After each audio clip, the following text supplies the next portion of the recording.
Transmitir uma palavra que Deus tem colocado em nosso coração. Sabemos que existem muitas pessoas que estão ouvindo esta palavra, que estão ouvindo este culto através deste som, que por sinal está muito bom para a glória de Deus. E é uma ferramenta que o Senhor nos concede para transmitir o seu evangelho.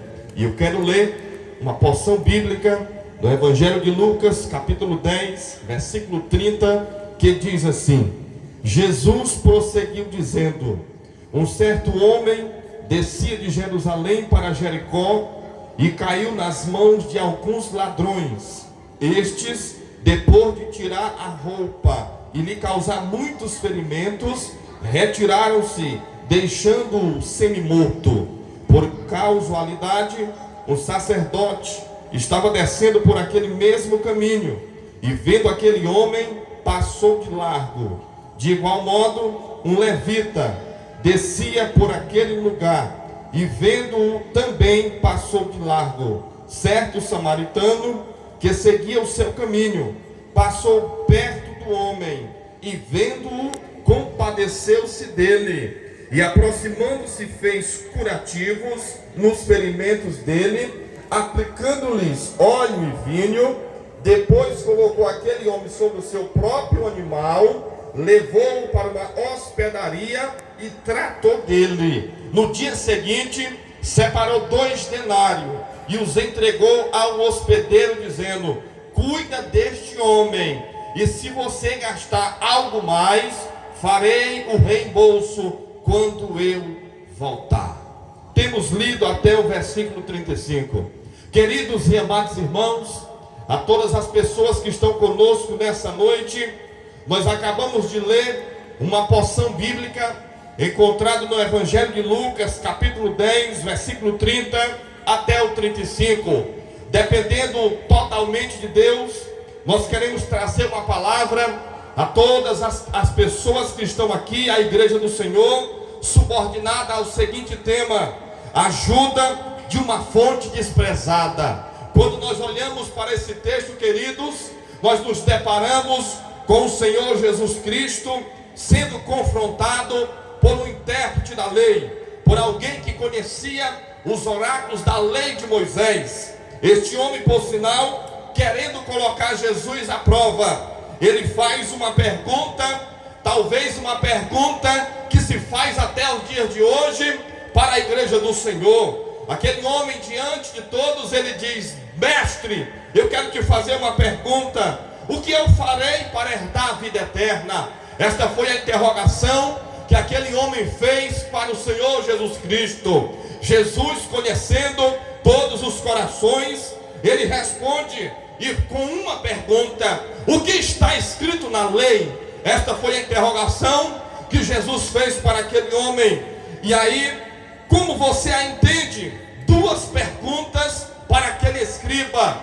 E ali automaticamente o homem respondeu: ame o Senhor seu Deus de todo o seu coração, de toda a sua alma, com todas as suas forças e com todo o seu entendimento, e também ama o próximo como a si mesmo. E aí Jesus disse para ele: você respondeu corretamente, faça isso e você viverá.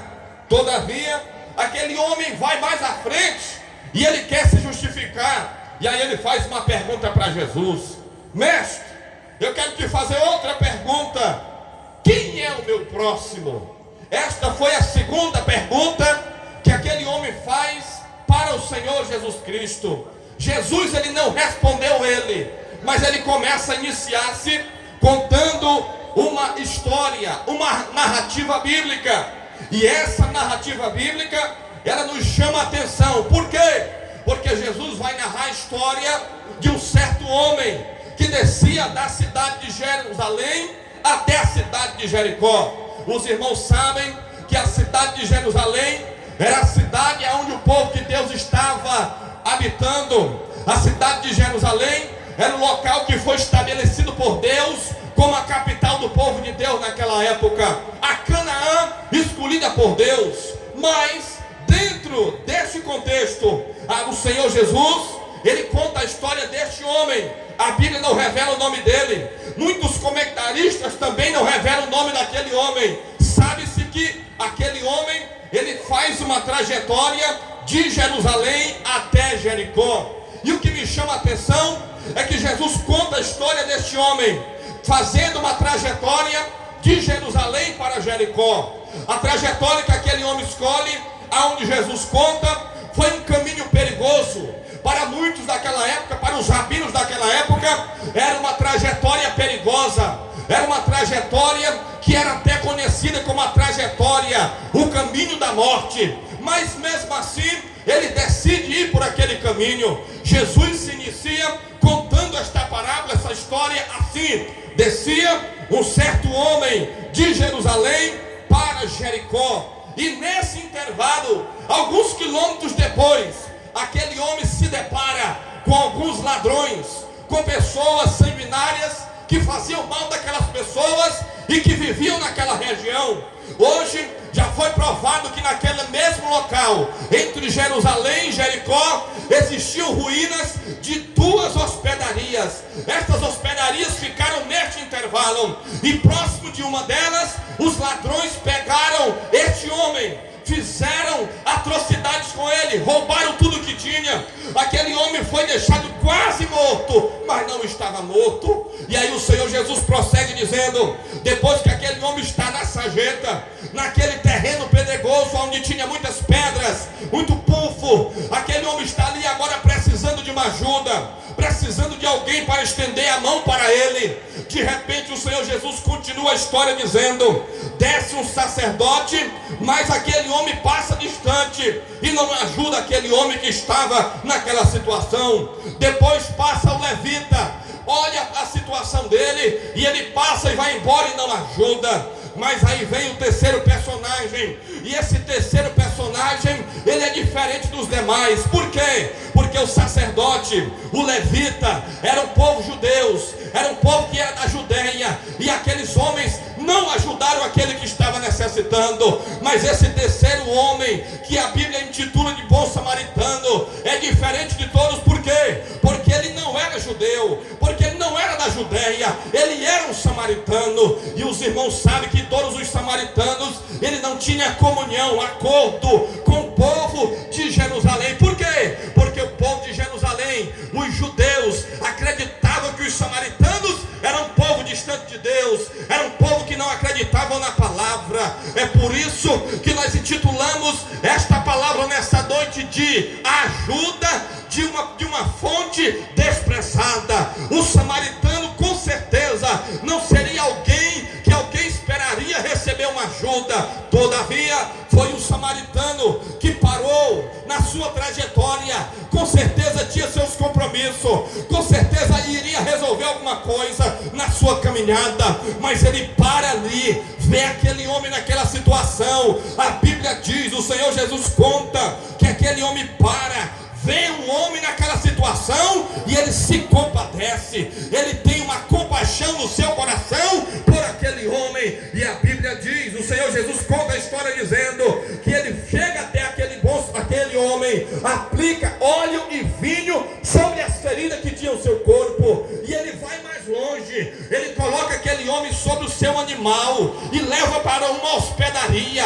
Na hospedaria ele cuida dele como se fosse seu parente, como se fosse alguém da família. Sabe por quê? Porque aquele homem tinha compaixão, aquele homem se compadeceu daquele homem que estava naquela situação. Queridos e amados irmãos, e ele ainda diz mais: olha, eu vou ter que continuar minha jornada, mas eu te digo uma coisa, se alguma coisa precisar para este homem, eu quando voltar, eu pagarei. Queridos e amados irmãos, a todas as pessoas que estão ouvindo a palavra do Senhor nessa noite, eu quero dizer a você que a analogia que o Senhor Jesus contou para aquele povo, ela tem um grande fundamento para as nossas vidas atuais, para o povo daquela época, para o povo de hoje. Por quê? Porque quando nós olhamos para Jerusalém, nós percebemos que Jerusalém é a capital onde Deus escolheu para o seu povo habitar. Jerusalém é onde se tinha a presença do Senhor, nosso Deus. E Jerusalém, ela pode simbolizar os céus de glória, os céus do nosso Deus, que estabelecerá no futuro, aonde a igreja do Senhor vai reinar, queridos e amados irmãos. Mas aí o Senhor Jesus, ele deixa uma interrogação na vida daquele intérprete. Por quê? Porque ele faz um intervalo entre Jerusalém e Jericó. Jericó é o contrário de Jerusalém. Jericó foi aonde Deus derrubou as muralhas. Jericó foi o local onde foi considerado um local de pecado, um local de desobediência a Deus. Você que estuda a palavra de Deus sabe que em Jericó o povo não queria ceder espaço para Israel. Eles não queriam ceder espaço para que a promessa de Deus se cumprisse. Em Jericó estava um povo ímpio que não queria dar o território aonde Deus tinha feito uma promessa para o povo de Israel. Querido, Jericó era considerado uma cidade de pecado. Agora, paz para os irmãos e a igreja e todos que estão me ouvindo. Este homem, ele sai de Jerusalém e vai até Jericó. Ele deixa a cidade considerada a cidade de Deus e vai até uma cidade que é considerada a cidade do pecado. Agora, o que me chama a atenção é que este homem, ele vai por um caminho que com certeza ninguém naquela época escolheria, nem eu e nem você escolheria. Por quê? Por causa dos perigos, por causa dos ladrões, dos salteadores. Mas porque ele saiu de Jerusalém, ele vai no caminho de Jericó. E este homem, queridos, ele pode simbolizar todos aqueles que estão distante do Senhor, todos aqueles que deixaram a cidade celeste, a presença do Senhor, para ir em direção ao local que não agradaria a Deus. Eu poderia até ir mais longe e dizer que este homem, ele pode simbolizar até Adão, que vivia no jardim do Éden, mas por causa do pecado, junto com a sua esposa, eles pecaram contra Deus e eles foram expulsos do jardim do Éden em consequência do pecado. Este homem, ele pode simbolizar todos aqueles que estão distantes do Senhor, que pegaram trajetórias diferentes, que pegaram caminhos diferentes, que deixaram Deus de lado,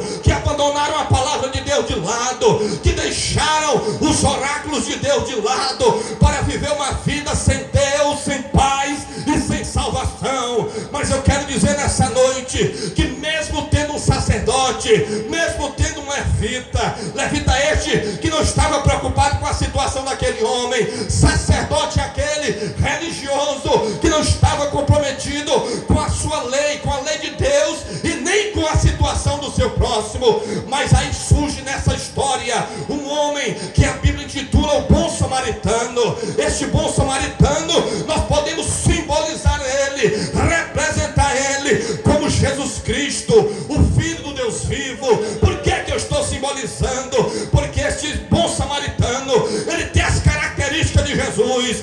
Este bom samaritano, ele tem a compaixão na sua vida. Este bom samaritano, ele se compadeceu daquele homem. Querido, talvez muitos homens estão na sarjeta do pecado, talvez muitas pessoas estão aí sem Deus e sem paz, só esperando a morte, só esperando morrer, só esperando se acabar tudo sobre a sua vida. Tem gente que já até disse: não vale mais a pena viver, não vale mais a pena estar nessa terra. Tem gente que já tentou tirar sua própria vida, porque não vê situação e nem razões para viver nesta terra, até o momento em que não se encontra com Jesus de Nazaré, até o momento em que não tem um real e verdadeiro encontro com o Senhor. Deixa eu te dizer uma coisa nessa noite: Jesus Cristo, como esse bom samaritano, ele foi desprezado pelos judeus, ele foi desprezado pelos seus naquela época, ele foi desprezado pelos escribas, fariseus, saduceus, todo que é Zeus, desprezaram o Senhor. Mas mesmo assim a Bíblia diz que Jesus cumpriu a sua missão na terra. Jesus veio buscar e salvar o que estava perdido. Ei, você que está me ouvindo nessa noite, você custou o sangue de Jesus, você custou o sacrifício que foi o Senhor ter feito na cruz do Calvário. A palavra de Deus ainda está viva, o Evangelho do Senhor ainda está vivo, o Evangelho do Senhor Jesus Cristo pregado há mais de 3.000 anos atrás ainda tem o mesmo poder, ainda tem a mesma essência, ainda salva, ainda cura, ainda liberta, ainda transforma. O Evangelho do Senhor tem poder.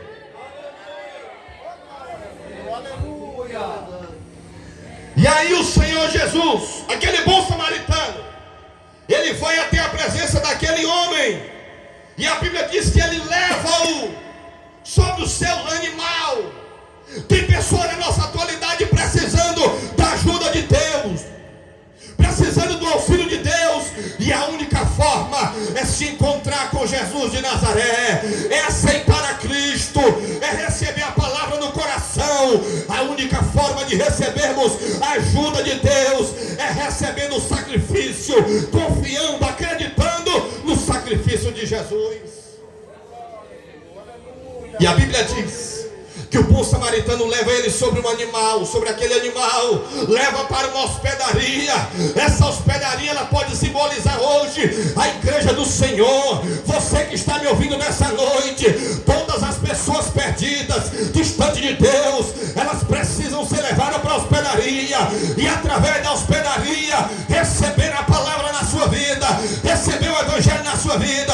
Deixa eu te dizer uma coisa nessa noite: a hospedaria continua sendo a igreja. A hospedaria continua sendo o local onde o povo adora o nome do Senhor. O homem chega lá triste, cabisbaixo, sem expectativa de vida, mas quando aceita a palavra, recebe o evangelho, se torna uma nova criatura. Se estava ferido, Deus sara a sua ferida. Se estava querendo morrer, não quer mais, quer viver, quer viver, quer viver, porque a Bíblia diz que o Senhor veio trazer vida, e vida com abundância. Quem pode adorar o nome de Jesus?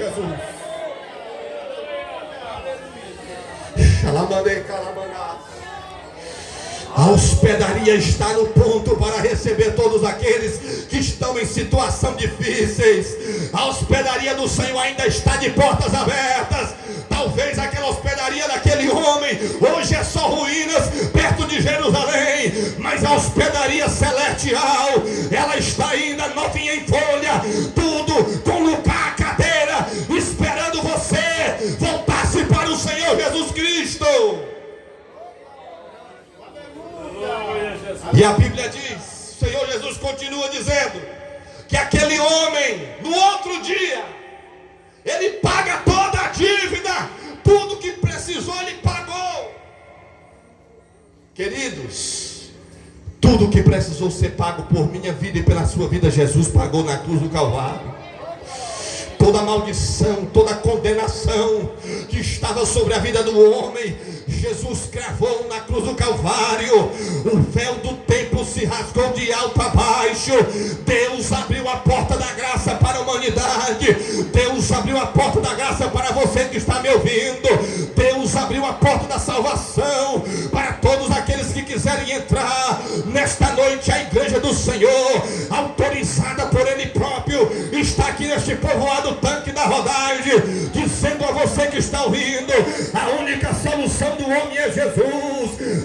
O único caminho que conduz o homem para o céu é Jesus de Nazaré. No céu está o Senhor, e na terra está a igreja, anunciando a sua palavra, o seu evangelho. Se nessa noite Deus abrisse a sua visão, você ia perceber que há uma revolução espiritual no mundo onde nós estamos. Há lutas travadas, sabe por quê?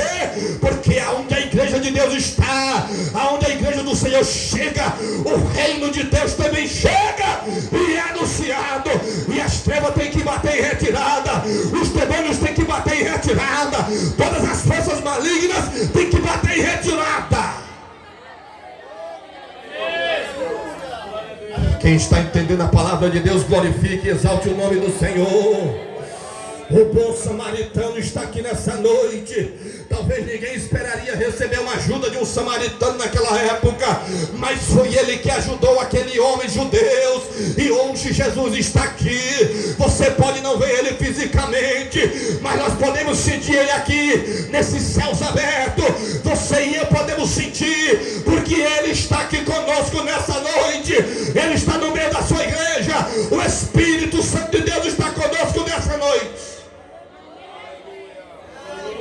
E a Bíblia diz, o Senhor termina a história dizendo: aquele homem pagou o que estava precisando ser pago, e ainda disse mais: se tiver alguma despesa, quando eu voltar, eu pagarei tudo. Esta é a mensagem de Deus nessa noite para você. O que você tem feito, tudo que você tem realizado aí, nós não queremos saber. Mas o amor de Jesus está aqui nessa noite para te receber, perdoar os teus pecados.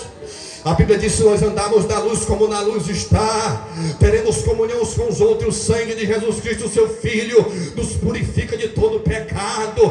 Querido, o sangue de Jesus tem poder para perdoar todo pecado que porventura esteja sobre a vida do homem. Tudo foi pago, tudo foi realizado em prol de toda a humanidade. Nós estamos aqui nessa noite para declarar diante de todos: o preço foi pago, o resgate foi feito, e a oportunidade está aqui nessa noite para todos aqueles que quiserem se voltar para o Senhor. E abandona a vida de pecado e se volta para Deus. Volte-se para o Senhor, busque ao Senhor enquanto se pode achar, busque ao Senhor enquanto você tem vida, porque a Bíblia diz que aquele que busca, ele encontra, aquele que pede, recebe, aquele que bate, se abre. Nessa noite se volte para Deus. Deus tem projeto para a sua vida, Deus tem projeto para a tua família, Deus tem projeto para a tua parentela, Deus tem projeto para você. Louvado seja o nome do Senhor. E aquela analogia termina: aquele homem indo para a sua terra e deixando aquele homem bem organizado e estruturado, mas ele prometeu que voltaria. E assim como ele prometeu, Jesus também prometeu que voltaria para vir buscar a sua igreja, para que aonde ele estivesse, a sua igreja estivesse com ele também. Você crê nesta promessa que o Senhor Jesus fez para a sua igreja? Você crê na promessa que o Senhor Jesus fez para a sua igreja? Creia, porque a promessa de Deus vai se cumprir. Parece que eu estou ainda vendo aqueles anjos, quando Jesus foi subindo para o céu de glória. Eles disseram para os homens que estavam ali, para os galileus: assim como os olhos de vocês estão vendo, contemplando este Jesus subindo até o céu de glória, ele vai voltar para vir buscar a sua igreja e o seu povo. Aleluia!